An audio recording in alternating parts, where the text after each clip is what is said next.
What if the world's most talented and creative minds decided to go on strike? Would society crumble, or would it adapt and survive?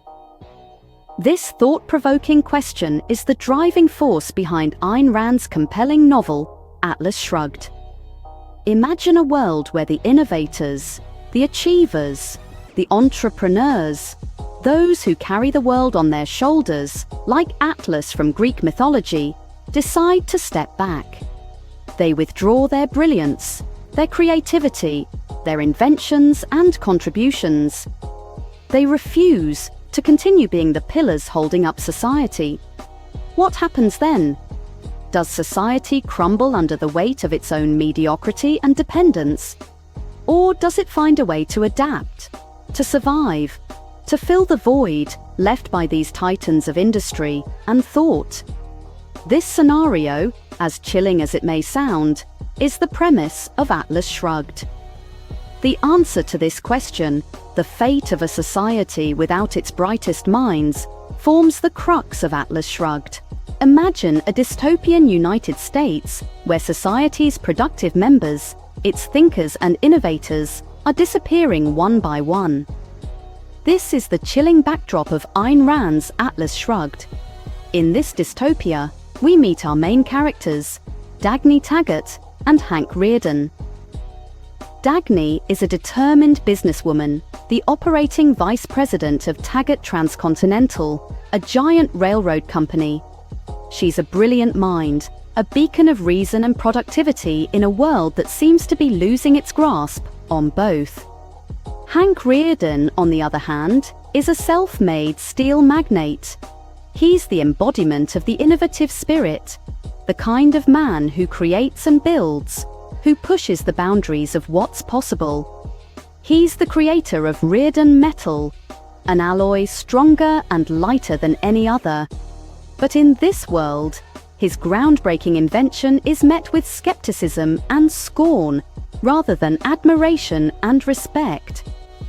These two individuals, Dagny and Hank, represent the productive, rational members of society.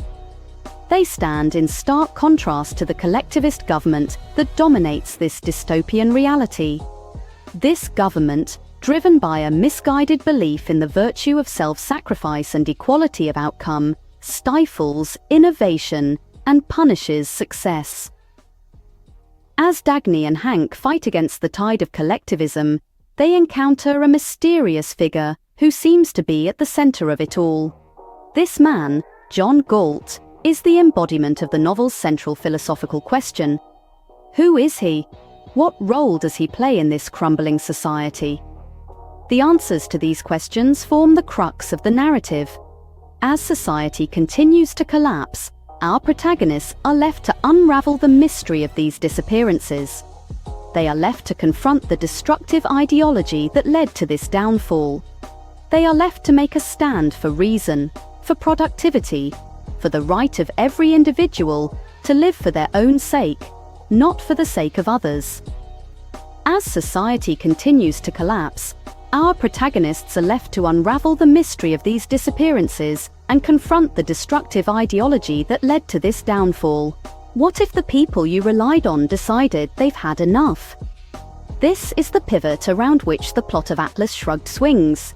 The productive members of society, those who bear the weight of the world on their shoulders, just like Atlas from ancient mythology, decide to go on a strike. And not just any strike, but a strike of the mind, withdrawing their intellect, their creativity, and their innovations from the world. The image of Atlas shrugging is symbolic of these individuals shaking off the burdens placed upon them by a society that takes their contributions for granted and punishes them for their competence. This is Ayn Rand's critique of collectivist ideology, where the individual is sacrificed for the greater good of the collective. In the novel, this strike leads to a societal collapse. The pillars that once upheld the society crumble. The trains stop running, factories close down, and the lights go out. The world grinds to a halt, unable to function without the minds that once powered it. The strike serves as a mirror. exposing the flaws of a system that demands from individuals more than it gives, that values need over merit, that punishes success and rewards failure. It's a system where the looters, those who take from others without contributing anything themselves, thrive, while the producers, those who create value, are penalized. This is the world that Rand paints in Atlas Shrugged, a world that is terrifyingly familiar. It's a cautionary tale about what happens when we undervalue the role of the individual, when we ignore the importance of personal responsibility, and when we allow the fruits of one's labor to be taken away under the guise of social justice. In the face of this strike, our protagonists are left to grapple with the consequences and rethink their own values and beliefs. As they navigate through the ruins of a society that has lost its way, they are forced to confront the reality of their own complicity in its downfall. And in doing so, they are given the opportunity to redefine their understanding of justice, of value, and of the individual's role in society.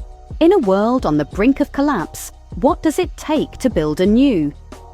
In the resolution of Atlas Shrugged, our protagonists join the strike and contribute to the creation of a new society.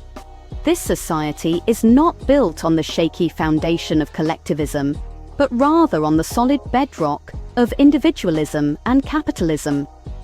Our heroes, in their bold defiance, illustrate the power of individual freedom and productivity. They refuse to be cogs in a machine, instead choosing to be architects of their own destinies. They value their own talents and intellect, refusing to let them be exploited for the sake of a misguided societal ideal.